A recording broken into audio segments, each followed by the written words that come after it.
Why am I this way? Have you ever looked in the mirror and said, why did God make me the way I am? If we're honest, most of us look to other leaders and acknowledge they are stronger, more charismatic, bolder, funnier, a whole list of traits we may not have. What we often do is compare our worst with someone else's best. Or as another person put it, we compare our behind-the-scenes image with someone else's highlight reel. When we look at these other leaders, we don't see their weaknesses, but we sure know ours quite well. Did you ever think that God made you just the way you are for a purpose? God designed you for the role He has put before you, and if you're smart, not only will you accept how the Lord has made you, warts and all, you will embrace your personality. Now, that doesn't mean we can't work on things to become more effective leaders.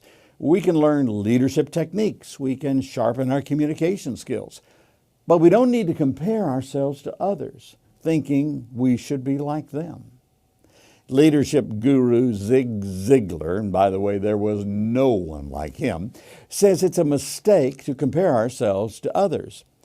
Zig was a friend. He said, "You are not inferior or superior to any human being. You do not determine your success by comparing yourself to others." He went on to say, rather, you determine your success by comparing your accomplishments to your capabilities.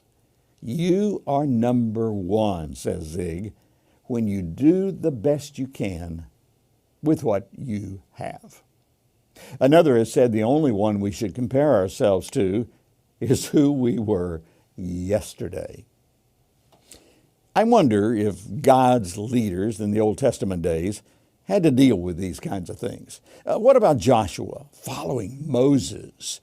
Well, God set His prophet straight right after Joshua became the new leader. I like how Eugene Peterson bluntly paraphrases that passage. It's right at the beginning of Joshua.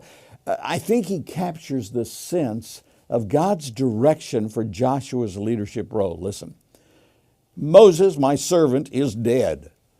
Get going. Cross the Jordan River, you and all the people. Yep, that's Joshua 1:2.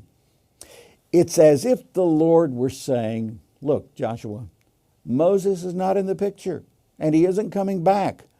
I'm pressing on with you. Get going.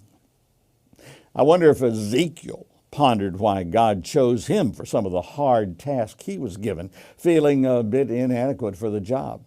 Well, once again, the Lord was forthright with His prophet, letting Ezekiel know he was made a certain way for the role the Lord had for him. It wasn't going to be easy passing on God's message to a rebellious people. The Lord already knew that.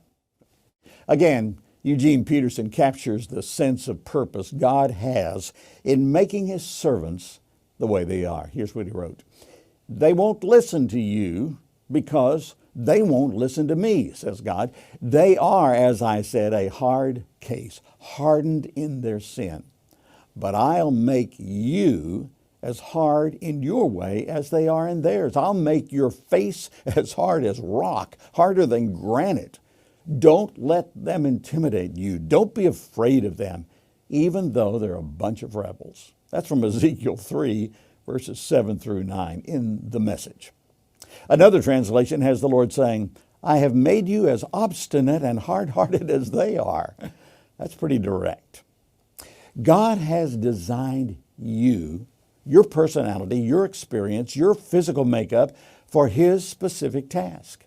Accept His design in your life and accomplish the job He puts before you as no one else can. You are something special.